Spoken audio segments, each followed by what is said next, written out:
అక్క నిన్న రాత్రే ఫోన్ చేసిరు, నాకు బిల్లు వచ్చేది ఉంది, నీకు బిల్లు ఏమియ్యం అటు పోతే అని చెప్పిండ్రు.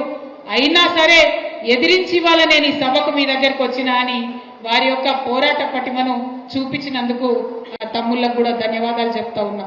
అట్లనే ఇంకా చాలా మంది మాట్లాడుకుంటా అన్నారు, అక్క ఫోన్లు చేసి బెదిరిస్తున్నారని చెప్పి.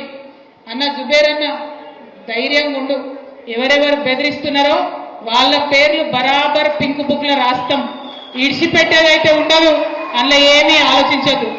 కేసీఆర్ సార్ మంచోడు కావచ్చు, నేను కొంచెం రౌడీ టైపే, ఎట్టి పరిస్థితిలో ఇడిచిపెట్టుడు ఉండదు. ఇక్కడికి బాన్స్వాడలో మిమ్మల్ని సతాయించి మిమ్మల్ని పోలీస్ స్టేషన్కి ఈడ్చినటువంటి ఏ ఒక్కరిని కూడా నేను మాత్రం క్షమించే అవకాశమే ఉండదు.